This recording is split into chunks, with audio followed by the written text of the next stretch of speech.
Now, the co-main event is a highly anticipated one as well. Miesha Tate going up against Holly Holm for the UFC Women's Bantamweight title, and Holly Holm is joining us right now on the phone. What a treat this is. Holly, how are you? I'm good. How are you? I'm doing great. Thank you so much. It must be very hectic for you right now, so I really appreciate the time. When do you head out to Vegas? I head out tomorrow, and you guys almost missed me. What happened? Because they told me 12:25. Yes.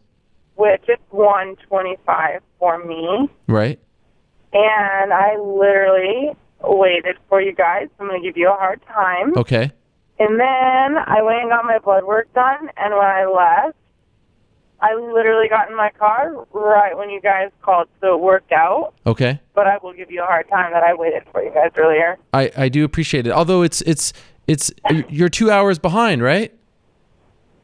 Wherever you're at, it was supposed to be 12:30 here. But you know what? I'm driving. It worked out.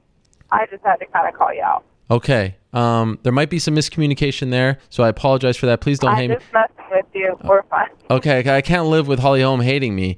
I mean, I feel it would not make me feel right. So anyway, how about this? How about this olive branch? This is a perfect segue. I kind of feel, Holly, if I'm being honest, like you've been going into this fight the last few months, and I don't think you get a single question about Miesha Tate. It's all been about your previous opponent, Ronda Rousey. So how about this favor I'm going to throw your way? I'm not going to ask you a single thing about Double R. How about that? I appreciate that because, actually, when I was doing media on last Monday, they came in and were asking me all those questions about that, and I said, can we minimize this, and that, because I do have a different fighter that I'm facing in 2 weeks. And the ladies that were down up go, oh, yeah, who is that anyway? And I said, exactly. Wow. My point has been made. I do not need to say anything else. Wow, that is unbelievable. So I appreciate that. Let's talk about Miesha. Yes, let's talk about Miesha. Got ahead. Okay, so the last time we had you on, you had yet to maybe you knew, but you kept your cards close to your vest. You didn't tell us that it was Miesha. Now you know, obviously, it's Miesha. It's happening in a few days' time. What's your biggest concern when you know that you're fighting Miesha Tate? What's the biggest threat that she poses to you inside the octagon? Well, I think Miesha, it's no secret, she's got a different background. It's wrestling, totally kind of different style than anybody I've ever fought. She, out of anybody I've ever fought, has had more time in the cage, the octagon, whatever. She's had the most time in there, and she's coming off 2 years being undefeated. She's coming off of being able to really dominate with some of the top-ranked fighters. And she's been in fights where she's been injured or behind and around and been able to come out and still be victorious. And so she's very mentally strong. So you put all these things into the basket, and she's a very, very, very tough opponent. So we've been training to be ready for any situation. She's really good in the scrambles. She's really good, even just in every situation, she's going to try and have an answer for you. So it's very unpredictable, and I feel like it's going to be a very tough fight. So we were just talking with your old friend, the Stanwich, I believe you used to call him, Brian Stan, about this. That's right. You like sandwiches. Yes. I made up that name, by the way. I know. That's why I said it. You deserve all the credit. About this fight, and we agreed that her greatest attribute is just her toughness. And I know that's kind of a weird thing to say because it's not something you can touch or really point out, but it does feel like she could take a bit. It almost like she wakes up when she gets a little bit beat up. Would you agree with that? And how do you get past that? She's there for the grind, for sure. And that's one of the things that you don't want to, if you land a good shot, you don't want to assume that that's going to be the end of the fight. You need to stay focused. And she waits for a mistake. She's in there. She's in there physically and mentally to just keep up the grind. And those are really, and they can even make a fight look messy. Somebody that's sitting back waiting to only counterpunch, or maybe somebody that's sitting waiting to just, for the right offensive punch, and they're very, she's gritty.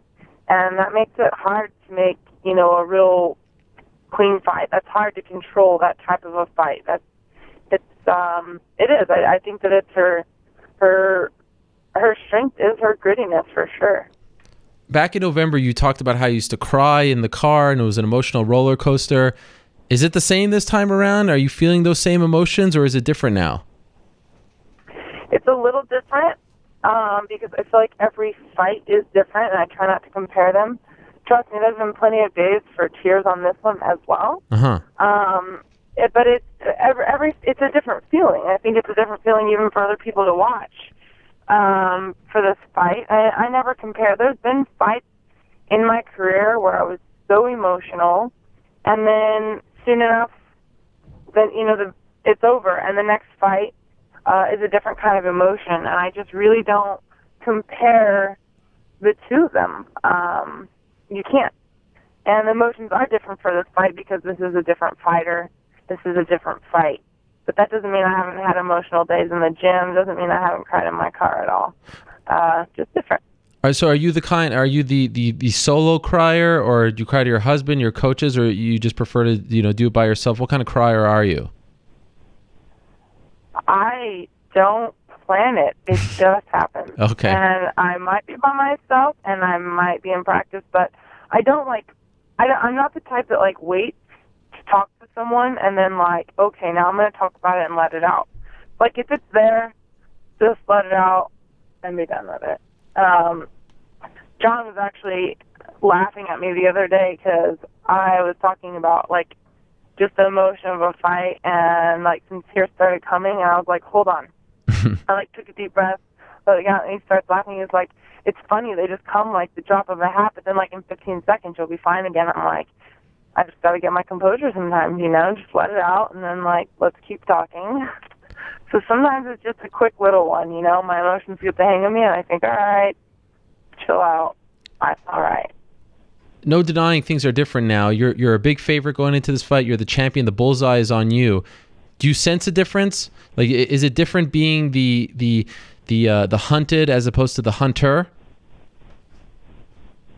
I feel like there's pressure that I put on myself regardless. My last fight was, you know what, nobody thinks I can do it, but I think I can, and the pressure was, I was telling everybody I believed I could do it. So the pressure was, I didn't want to be a liar. I wanted to prove people that I really was feeling that way for a reason. And this fight is, okay, now there's pressure that I don't want to be this one-hit wonder. I want to be able to show another performance. And this is, in a lot of ways, a tougher fight for me. Different fight, just tougher in different areas, obviously. I don't really like to compare one to the other. Mm-hmm. But, I just feel like there's a lot of pressure on this fight. And whether the target's on my back or someone else, it doesn't really matter. I put the pressure on myself to want to perform and do well.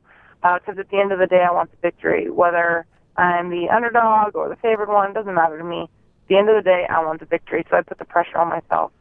What is the vibe like at the gym as you prepare for this? Because you have Jones, you have John Jones really gearing up for his fight. He appears to be in tremendous shape. You have a legend like BJ Penn just appear out of nowhere. How is, and I know you've got that sort of cloud hanging over with Andre and Alistair, but it hasn't really come into effect just yet. How would you describe the vibe at the gym? The vibe's always a positive vibe at the gym. It's a lot of times an emotional vibe because we do have so many great fighters going for so many great things, and so there is when I walk into the gym, I feel this there's just this almost this overhanging kind of passion in the air in there. And even some of my training days, I was there for hours and hours and hours, and I would just say, I'm just going to go down the street and get a coffee real quick because I need to give my mind a little bit of a break. And just it's so intense sometimes, which, trust me, when practice is over and things are over, drilling's over, whatever we're doing, everybody goes into the lighthearted, joke around and stuff like that. And sometimes it's hard to leave the gym because that's when you finally get to kind of let it be at ease. But in the middle of training, there's an intense feeling, and I just like being part of that. I would hate to be in a gym where you just hear crickets in the corner because nothing's really happening in there. I love to be able to go in and look at who I get to train with and know two things. The reason why they're at where they're at is because we have the best coaches in the world, and they coach them and lead them, and I'm part of that. I have those coaches. And secondly, knowing that I get to train and learn from these fighters is the other half of it. You know, it's like with the good coaches create champions, and then when champions get to train together, you're just getting that much better, you know. And I think it's great. We always have this philosophy to push yourself. You're not going to get better by going with one training partner all the time. You learn their style, you learn what they do, and then, you know, you kind of know what's coming here and there. It's like every round that we do here is something different, and it's a very talented fighter. So you're just evolving, and it's just awesome. I don't know if you thought of this, if it occurred to you, because you have this tunnel vision on, you're getting ready for Saturday, but yesterday was the 1-year anniversary of your UFC debut. Is it somewhat surreal to think back to how much has happened over the last 365 days? And even in that fight, you know, people are criticizing you after. Now here you are, you know, this unbeatable champion, and everyone's looking forward to this new challenge and this title defense. And all this happened in 365. Are you the kind to think about those sort of things? I was just talking about that the other day, and it was, I was talking with Michelle Waterson, happened to, you know, take some of the time off with her hand from her last fight, and just kind of trying to relate with her because the frustrations of not being able to just, you know, go in right away. And I was just telling her, you know, I'm glad because she'll still go in and she's still working on her kicks and still improving, you know, techniques in other ways. And I just told her, you know, that's one of the best things that happened to me, which it's not the best thing, but, you know, I had a broken arm, and then a herniated disc, and I had, you know, pretty much almost a year off. And I said, you know, it's crazy that even the first fight I had in the UFC was postponed because of my injury. I had to pull out. And I said, you know, and I was like, but I still got to get in there. I was like, I wound up fighting a couple months later. I was like, just keep your head up. And then I started thinking about it. I said, which actually I fought February 28th. And I was like, and it's just around the corner. This was just last week, you know. I thought, it is crazy what has happened in 1 year. But like I'm happy with how awesome 2015 went. I'm not surprised that it went so quick. You know, my manager, my coach told me right away, they said, you know, Holly, they're going to give you a couple fights and they're going to throw you right at the champ right away. I already know it. And so it's kind of something that we knew was a very big possibility. So I guess it wasn't necessarily a surprise. I'm just really glad that everything, you know, within the year I think was very well. I did get criticized with my first fight in the UFC, and I knew it would be. You know, is it really going to live up to the hype? A lot of people, you know, no. There was so much hype going into that fight, but I'm glad I had that fight. I'm glad I had 3 full rounds of it.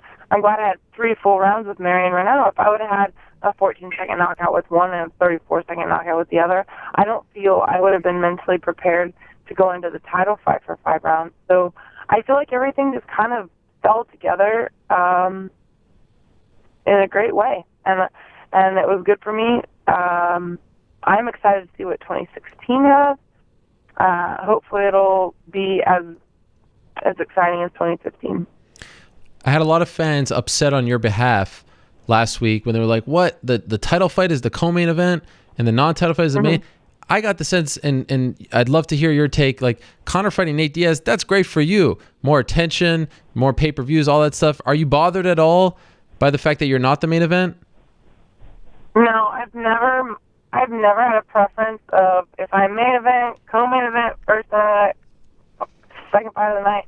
The sooner you get in there and get it done with, the more you can enjoy the rest of your evening. I love being able to, after a fight, be able to sit down and watch the main event. I mean, I think that's just awesome. Yeah. So, I honestly, that's for me, that's selfish reasons. I think awesome. I'm gonna be able to get in there, and I hate fight night.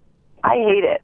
It is sitting in your locker room and just letting your nerves eat you away. Oh. I'm happy to be co-main event. I'm happy. And I'll get to sit there and be entertained with the main event. I have no concern about being the main event because I'm not there for that.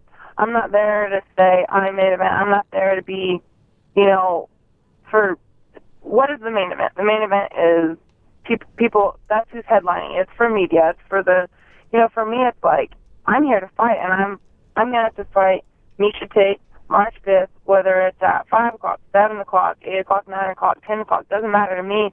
I'm still gonna have to get in there and perform. So whether it's co-main event, main event, I could care less. I just want to win. It's amazing to hear you say you hate fight night, and you've been doing this. Well, you've had like 50 fights combined under your belt, and yet you hate something that you're so good at. That's a fascinating thing to hear. By the way, do you feel like the boxing community is behind you more now? Much was made of the fact that you weren't getting that love. Do you feel like they're pulling for you going into this fight? I do, and that's all like a two-sided thing there. It's like, a lot of people, all these, there's probably been more articles written in boxing now than I'm doing MMA. And in a way, it's like, well, great, I'm glad you guys are supporting me, but, where were you? Yeah. My whole boxing career. And I'll call them out on it. I'm not trying to be sweet about it. Yeah. I love that they're supporting. And the fact that if it brings any attention to boxing, great. Because I want there to be more attention on women's boxing, because I always wish there was their opportunities. For me, it wasn't like, I need spotlight. It was more like, let's have opportunities so that women's boxing can grow. And so I'm glad that if it's going to bring attention to, women's boxing, great. But I'll also, if they ever ask me about it, I'll often call them out on it and say, why now? Yeah. You could have been covering this a long time ago. I like it. Okay, two last quick things. First, a lot was also made of the fact that you kind of held the cards close to your vest, and you showed us some surprises in your last fight. Are you going to do the same this time around? I feel like your takedown defense is actually very underrated. People don't talk about it enough. Can you confidently say you have some surprises up your sleeve going into this one? There's things that I've improved on with wrestling, so you guys better see something new. Yes. Because that means that the training was worth something. So my plan is to always show something new, because that means I'm constantly evolving as a fighter. I don't ever want to be predictable, and I don't ever want to be, I don't ever want to just do the same thing over and over. I want to constantly be learning. I want to be like a sponge, just keep soaking up the knowledge, and not only get the knowledge, not only gain it, but be able to get in there and in the midst of the chaos be able to perform it and make it, make it turn into an action. So I hope that I do perform, and if I do, then yes. If I perform with what we've been training, you'll see something new. And last, but perhaps most importantly, how is Holly Holm celebrating Carlos Condit Day?